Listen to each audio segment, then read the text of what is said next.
Hello students, easy स्टडीमध्ये आपलं स्वागत आहे. स्टुडंट्स, आज आपण बघणार आहोत equations of motion using graphical method. तर न्यूटन यांनी काय केलं, यांनी मोशनच्या अकॉर्डिंग यांनी 3 इक्वेशन्स मांडले आणि ते कशाशी रिलेटेड होते? डिस्प्लेसमेंट, व्हेलॉसिटी, ॲक्सलरेशन आणि टाईम. तर हे 3 लॉज और 3 इक्वेशन्स हे कोणकोणते ते आज आपण बघणार आहोत. तर सर्वप्रथम त्यांनी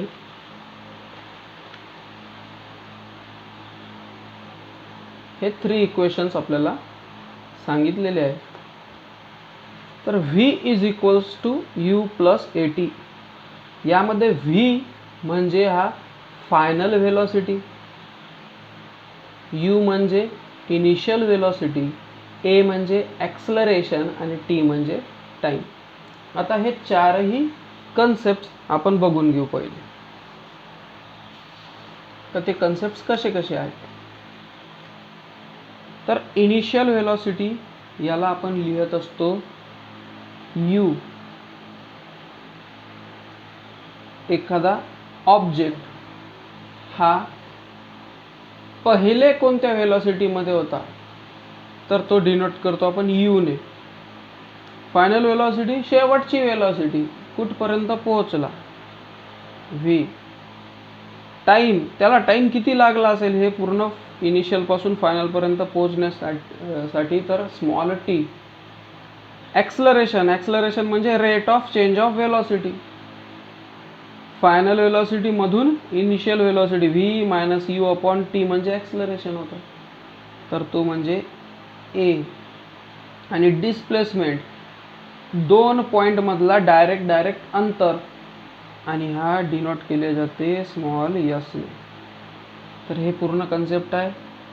इनिशियल व्हेलॉसिटी म्हणजे पहिलेची, शेवटची व्हेलॉसिटी म्हणजे v, टाईम किती लागला असेल t, v minus u upon t म्हणजे ॲक्सलरेशन, आणि डिस्प्लेसमेंट म्हणजे एका पॉईंटपासून दुसऱ्या पॉईंटपर्यंतचा डायरेक्ट अंतर.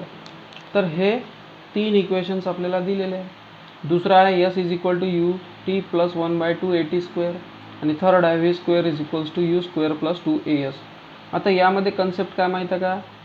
हे जे पहिला इक्वेशन आहे v दिसते आपल्याला आणि t दिसते, म्हणजे व्हेलॉसिटी आणि टाईम हे दर्शवते, म्हणजे याचं रिलेशन. दुसरं काय दर्शवते? s आणि t म्हणजे डिस्प्लेसमेंट आणि टाईम. आणि तिसरं इक्वेशन रिलेटेड करते s आणि हा v म्हणजे व्हेलॉसिटी आणि डिस्प्लेसमेंट, हे आपल्याला रिलेशन दर्शवते. म्हणजे एक्झाममध्ये क्वेश्चन येऊ शकते का relation between displacement and velocity according to Newton's equations. तर हे आपल्याला दाखवायचं असेल तर आपल्याला मग तिसऱ्या नंबरचं प्रूफ करावं लागेल. डिस्प्लेसमेंट आणि टाईम म्हटलं तर दुसरं प्रूफ करावं लागेल, आणि व्हेलॉसिटी आणि टाईम म्हटलं तर पहिलं आपल्याला प्रूफ करावं लागते. तर पहिले आपण बघू equation describing the relation between velocity आणि टाईम. व्हेलॉसिटी आणि टाईम याच्यातलं रिलेशन हे कशा प्रकारे आपल्याला दर्शवण्यात आलेलं आहे. तर सपोज एक ऑब्जेक्ट आहे, किंवा त्याला कार आपण सपोज करू. एखादी कार असेल, ती कार काय करते माहीत आहे का? युनिफॉर्म ॲक्सलरेशनमध्ये जात आहे. युनिफॉर्म ॲक्सलरेशनमध्ये आपण बघितलेलं आहे का त्याची स्पीड अकॉर्डिंग टू टाईम वाढत चालली. आणि युनिफॉर्म मोशनमध्ये कोणता ऑब्जेक्ट असेल तर त्याचा ग्राफिकल रिप्रेझेंटेशन, ग्राफ कसा येत होता? Straight line. म्हणजे ही कार सुद्धा कशी जाईल? एका स्ट्रेट लाईनमध्ये. हां, 0 पासून चालू केली असेल, चालली बा कार, इथे ती थांबलेली असेल, 0 स्पीड असेल, आणि इथे मग 10, 20, 30, 40 असे मीटरच्या हिशोबाने धरा किंवा किलोमीटरच्या हिशोबाने धरा, ती गाडी जातच असेल. एंड आपल्याला सांगितलेलं नाही. तर याचा ग्राफ आपण काढला होता, स्ट्रेट लाईन येत होती मागच्या व्हिडिओमध्ये, आहे ना. तर समजा मला एवढ्या पूर्ण ग्राफची आवश्यकता नाही, मला याच्यातला काहीच भाग पाहिजे फक्त.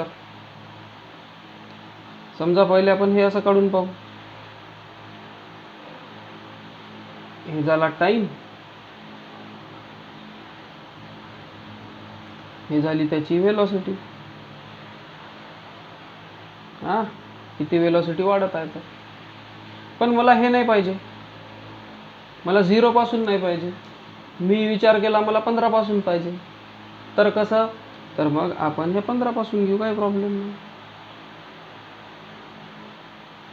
म्हणजे हे एवढा भाग मला नाही पाहिजे, कारण की आपल्याला सध्या आवश्यकता नाही. आणि हा जसाच्या तसा वेळ, आणि टाईमही मी इथूनच कन्सिडर करेन. समजत आहे ना मी काय करत होतो?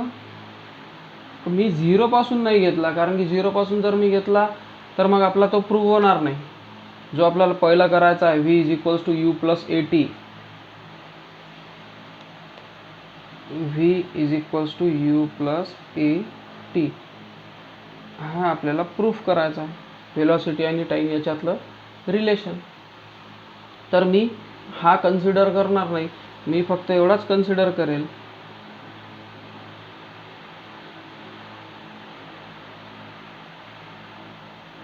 आणि शेवटपर्यंत याची स्पीड मला दाखवलेली नाही, पण मी इथं बी पॉईंटच कन्सिडर करेल एकच, का बा मला इथपर्यंतच पाहिजे. ठीक आहे, समजलं? मी काय केलं, एक डिस्टन्स वेलॉसिटी ग्राफ इथे मला इथे दाखवायचा मला टाईम किती वेळ लागेल, आणि इथे दाखवायची आहे मला वेलॉसिटी किती असू शकते. आणि मी हा 0 पासून कन्सिडर न करता मी काहीतरी विशिष्ट वेलॉसिटी पासून त्याला कन्सिडर केलं, आणि एवढाच ब्लॉक मला पाहिजे, म्हणून एवढा ब्लॉक मी कन्सिडर करत आहो.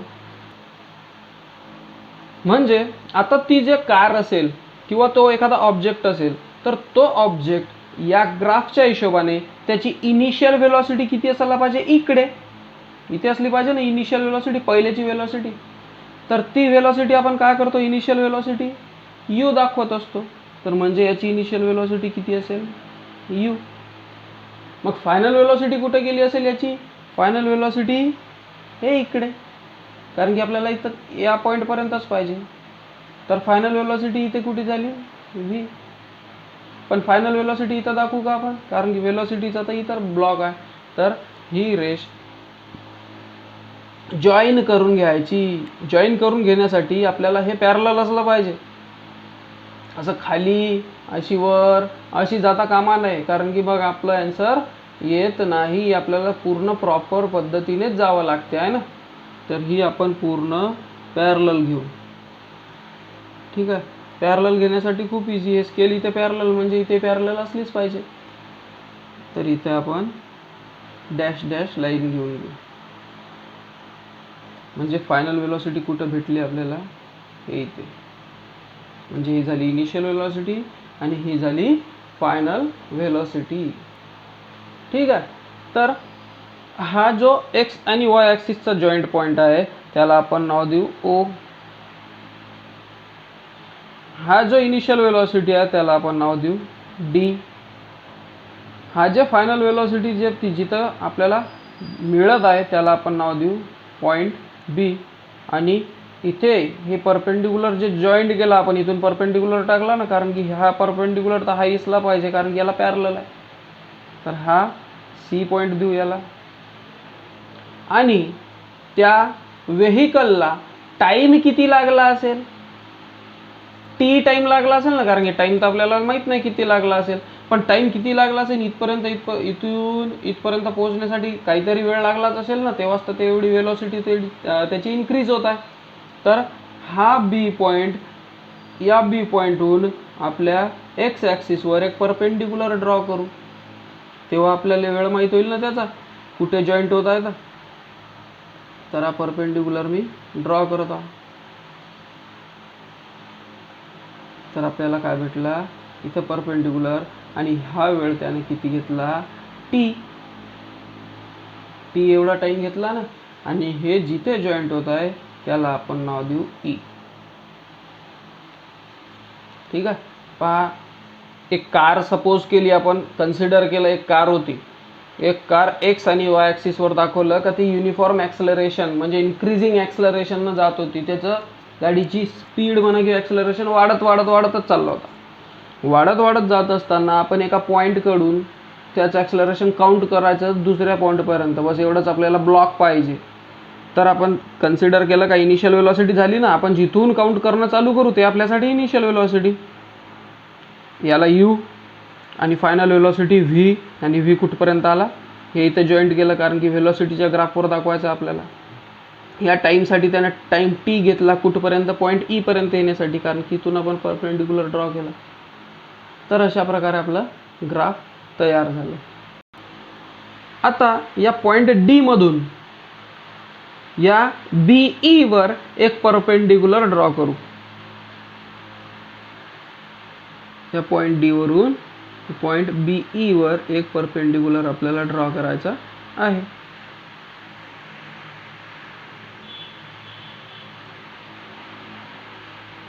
ठीक आहे, झाला परपेंडिक्युलर ड्रॉ. या परपेंडिक्युलर जिथे जॉईंट होत आहे त्या पॉईंटला नाव देऊ आपण ए. ओके, ठीक आहे. तर एक कार होती, त्या कारचे आपण बघितलेलं आहे का, कार युनिफॉर्म ॲक्सलरेशनमध्ये चालली. इनिशियल वेलोसिटी यू होती, फायनल वेलोसिटी व्ही होती. तर आपण आता त्याचं रिप्रेझेंटेशन पाहू, इक्वेशन आपण काढून पाहू का त्या गाडीची जे इनिशियल वेलोसिटी आहे, या गाडीची जे इनिशियल व्हेलॉसिटी आहे, तर इनिशियल वेलोसिटी मी किती सांगितली, यू. इनिशियल वेलोसिटी यूच असते ना, पण इथे किती आहे, ओ डी. आपण म्हणू नाही शकत का ओ डी, कारण की हे यू इथे आहे, तर ओ डी. ओके, म्हणजे ओ डी झाली. नंतर ज्या गाडीची फायनल वेलोसिटी किती असला पाहिजे, final velocity is equals to v, आणि व्ही किती आहे, ओ सी. ओ सी हे झाली त्याची फायनल वेलोसिटी, आणि त्या गाडीला वेळ टाईम टी लागत आहे. तर टाईम टी म्हणजे हा झाला ओ ई. एवढा टाईम लागेल ना त्याला, कारण की हे टाईमचं एक्स ॲक्सिस, ओ पासून ई पर्यंत एवढ्या वेळेमध्ये ते गाडी डी पासून बी पर्यंत पोहोचली, म्हणजेच ओ ई. ठीक आहे, समजलं इथपर्यंत. तर अशा प्रकारे त्या गाडीचे आपण काही व्हॅल्यूज काढल्या आहे.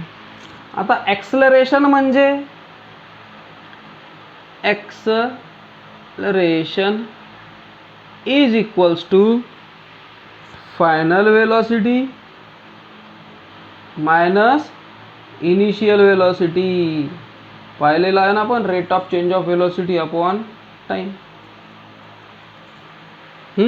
फायनल वेलोसिटी किती आहे, ओ सी. इनिशियल वेलोसिटी किती आहे, ओ डी, आणि टाईम किती लागला, टी. आता इथे ओ ई व्हॅल्यू नाही टाकू सध्या. तर ओ सी कुठून आला, हे फायनल, ओ डी इनिशियल. आता o C minus O D, ओ सी मायनस ओ डी म्हणजे सी डी होणार का नाही. हे एवढ्या याच्यातून एवढ्या याच्यात मायनस केलं म्हणजे हे सी डी, म्हणजे उरलं काय, C D upon T is equals to ॲक्सलरेशनसाठी A. A is equals to C D upon T. म्हणजे ह्या टीला आता इथं डिवाइड आहे तर तिथे जाऊन multiply. So c d is equals to C d is equals to a t. म्हणजे हा जो सी डी आलेला आहे तो काय आलेला आहे, ए टी. समजलं इथपर्यंत. C d is equals to a t आलेला आहे, जो का आपलं फर्स्ट इक्वेशन झाला. ठीक आहे. तर आता आपण बघू का अशा प्रकारे आपल्याला पहिला इक्वेशन भेटला का c d is equals to a T. हे कुठून आला हे तर आपण आत्ताच करून बघितलं. आता हे जे सेगमेंट आहे O C minus O D, O C minus O D is equals to C D आलं. हे एकदा पुन्हा लिहू आपण का ओ सी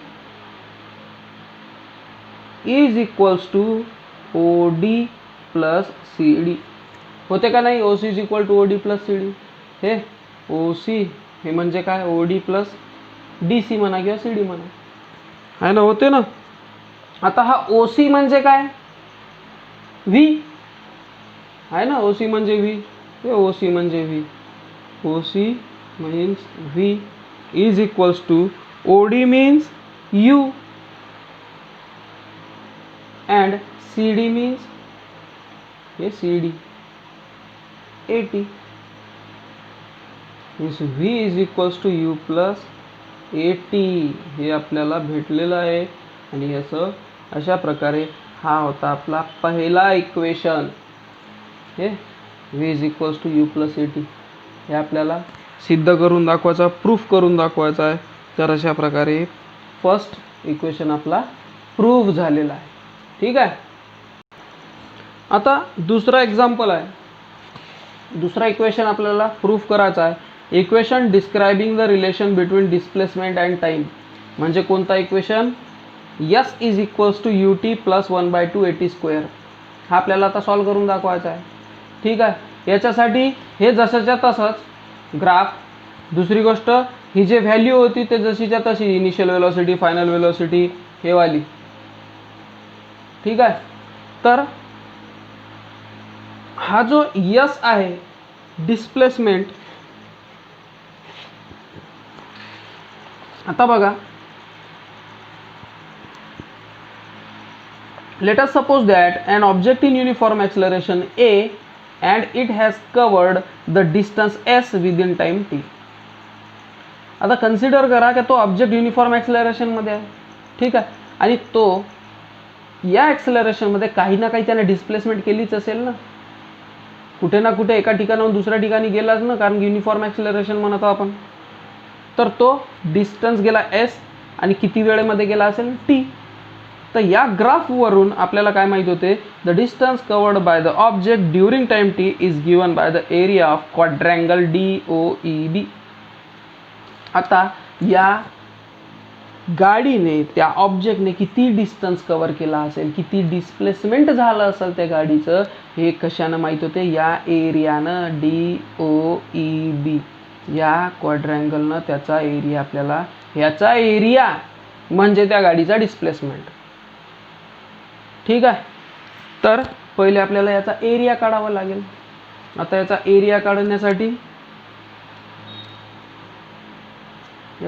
काढण्यासाठी आपण हे पहिले एक ब्लॉक वेगळा करून घेऊ, म्हणजे जेणेकरून तुम्हाला ग्राफही दिसला पाहिजे आणि ॲन्सरही काढता आला पाहिजे, आहे ना. ठीक आहे. तर area of quadrangle D O E B, area of quadrangle D O E B is equals to, आता हे D O E B area या क्वाड्रँगलचं काढण्यासाठी आपल्याला काय करावं लागेल? हा एक रेक्टँगल झाला ना, कारण की पहा चारही कोन 90 डिग्री आणि opposite sides are equal length. तर D O E A, area of rectangle D O E A plus area of triangle D A B, हे area of triangle, area of triangle D A B. समजलं का? याचा area काढायचा. याचा area काढण्यासाठी पहिले काय करायचं? रेक्टँगलचा एरिया प्लस याचा एरिया, दोघांचा एरिया प्लस केला का झालं ना आपल्याला आन्सर. तर हा जो रेक्टँगल आहे, रेक्टँगलचा एरिया काढण्यासाठी काय असते फॉर्म्युला? Length into breadth. तर आणि हा area of D O E B म्हणजे काय घेतलं होतं आपण? Displacement. So length A E हे झाली, हे ब्रेड, आणि लेंथ काय घेऊ आपण? O E into O E plus area of triangle D A B. D A B कोणता ट्रायंगल आहे? Right angle triangle. Right angle ट्रायंगलची एरिया काढण्याचा formula 1/2 base into height. 1/2 into base A D into height A B. ठीक आहे. अशा प्रकारे आपण इथपर्यंत पोहोचलो. आता ए ई कुठे दिसत आहे काही? A E is equals to O D. होईल, होणार का नाही होणार? कारण की अपोजिट साइड्स ऑफ रेक्टँगलही आहे आणि दुसरी गोष्ट हे दोन्ही लाईन पॅरलल आहे, त्याच्या मधातला एरिया बी सारखाच राहिला पाहिजे. आणि ओडी म्हणजे काय झालं, यू, म्हणजे ए सुद्धा काय होणार, यू. अँड ओ ई म्हणजे ओई म्हणजे टाइम, हे T, you into T plus 1/2 into A D. दिसते का कुठे आपल्याला A D, A D. A D म्हणजे ओ ई म्हणजे टाइम, तर ए डी म्हणजे टाइमच असायला पाहिजे ना, कारण की हे पॅरलल आणि इक्वल आहेत. तर हा सुद्धा t multiply by a b. A b दिसते का कुठे आपल्याला, ए बी म्हणजेच डी सी. आणि डी सी म्हणजे आपण काय घेतलं होतं माहीत आहे का, डी सी किंवा सी डी, हे सी डी, हे सी डी. ए टी घेतलं होतं आपण, पहिलेच प्रूफ केलेलं आहे. तर ए टी. ठीक आहे. तर एवढ्या प्रकारे यस जसंच्या तसं, s is equals to u t plus 1/2 जसंच्या तसं a t into t, t square. हा झाला आपला दुसरा फॉर्म्युला का s is equals to u t plus 1/2 a t square. अशा प्रकारे दुसरा फॉर्म्युलासुद्धा आपण प्रूफ करून टाकला. त्याच्यासाठी तुम्हाला हा ग्राफ हा इझिली लक्षात आला पाहिजे. नंतर काही प्रॉब्लेम नाही. नंतर तर जसे तसं म्हणजे तुमचं ॲन्सर निघतच जाते.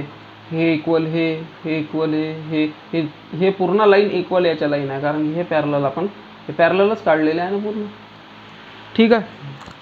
आता आपण बघू तिसरा इक्वेशन. तिसरा इक्वेशनमध्ये equation describing the relation between displacement and velocity. त्याच ग्राफवर आधारित आहे, असा काही प्रॉब्लेम नाही. तर आता डिस्प्लेसमेंट आणि व्हेलॉसिटी याला डिस्क्राईब करणारा आपण इक्वेशन बघू. We have seen that from the graph figure 1.9 we can determine the distance covered by an object in time t, area of quadrangle DOEB. आता त्या गाडीने, त्या ऑब्जेक्टने किती डिस्टन्स कव्हर केला, त्या गाडीचा किती डिस्प्लेसमेंट झाला, हे आपण कशामध्ये काढलं, DOEB याचा एरिया काढला. तर हा जो DOEB आहे हा काय आहे, ट्रॅपेझियम आहे.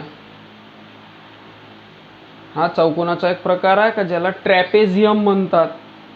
का opposite sides parallel and one side is not equal or parallel. हे इक्वल नाही पॅरलल नाही, पण अपोजिट साइड्स पॅरलल आहे आणि चारही साइड वेगवेगळ्या साईजच्याच आहेत. तर याला म्हणतात ट्रॅपेझियम. म्हणजेच डिस्प्लेसमेंट किती होणार आता, तेवढंच एरिया ऑफ ट्रॅपेझियम DOEB होणार का नाही होणार, तेवढंच होणार आता. तर आता याच्यातच आपण पुढचं एक करून बघू. आणि एरिया ऑफ ट्रॅपेझियमची फॉर्म्युला आहे 1/2 into sum of length of parallel sides into distance between parallel sides. ठीक आहे. म्हणजे 1/2 sum of length of parallel sides, हे जे पॅरलल साइड्स आहे या दोघांची plus into distance between parallel sides, या पॅरलल साइडच्या मधातला डिस्टन्स म्हणजे हा OE डिस्टन्स होणार आहे. हे डिस्टन्स नाही, डिस्टन्स म्हणजे सरळ. ठीक आहे. तर पाहू 1/2 into sum of length of parallel sides. Parallel sides कोणत्या आहे आता सांगितलं, OD plus BE, OD plus BE multiply by distance between parallel side, parallel साइडचे डिस्टन्स OE. ठीक आहे. आता OD म्हणजे U, OD म्हणजे u, कारण की इनिशियल वेलोसिटी आहे ना. OD म्हणजे u. आणि BE म्हणजेच OC म्हणजेच फायनल व्हेलॉसिटी. हे लाईन इक्वल टू हे लाईन म्हणजेच v final velocity plus v multiply by OE म्हणजे टाइम, हे टाइम t मल्टिप्लाय बाय 1/2. ठीक आहे, हे आलं, एवढा फॉर्म्युला भेटला आपल्याला. तर याला देऊ नंबर 2. ठीक आहे, हा तर फॉर्म्युलासाठी दिला, हा नंबर नाही द्यायचा आपल्याला. आता ॲक्सलरेशनचं आपल्याला माहीत आहे का, acceleration A is equals to v minus u upon t, rate of change of velocity, final velocity minus initial velocity. आता हे टी इथं डिवाइड आहे, इथं जाऊन मल्टिप्लाय, आणि ए इथे मल्टिप्लायमध्ये आहे, इथे जाऊन divide, means T is equals to v minus U upon A. याला देऊ आपण तिसरा नंबर.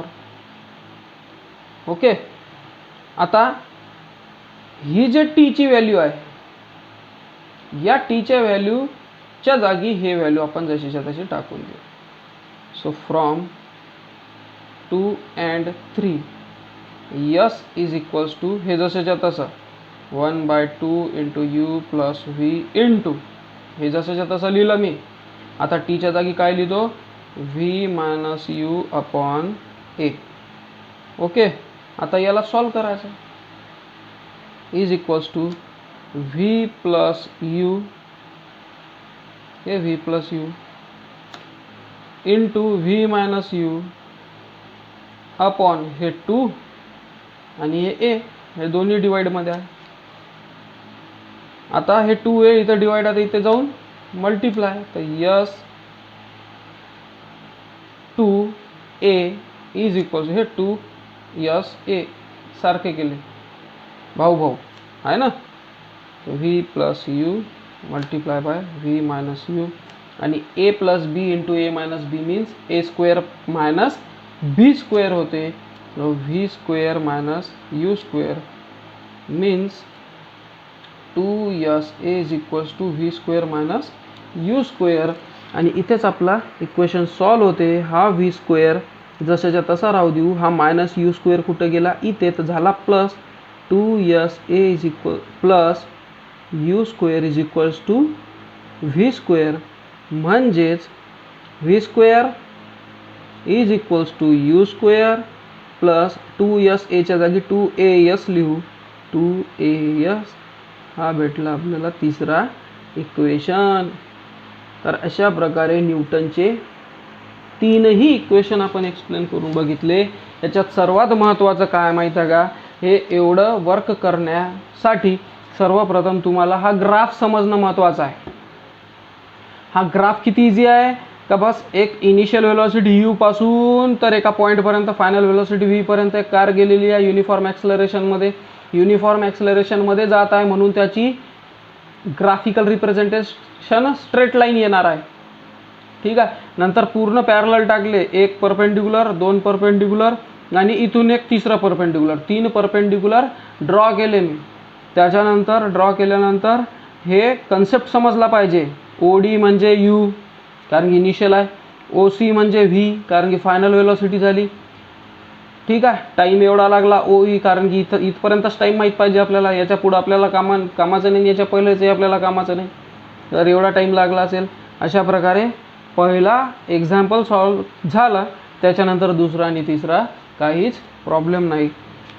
तर अशा प्रकारे न्यूटनचे हे जे तिन्ही लॉज होते, तिन्ही इक्वेशन्स होते मोशनचे, हे आपण सॉल्व करून बघितलेले आहे. तर हा व्हिडिओ तुम्हाला आवडला असेल तर नक्कीच विद्यार्थ्यांमध्ये शेअर करा, तुमच्या मित्रांमध्ये, आणि व्हिडिओला लाईक करा जेणेकरून मला प्रोत्साहन मिळेल, आणि सबस्क्राईब करा, त्याच्यामुळे तुम्हाला पुढचे व्हिडिओसुद्धा माहीत होईल आणि मग मी याच वर्गाचे फटाफट व्हिडिओ बनवून अपलोड करत राहील. Okay, bye.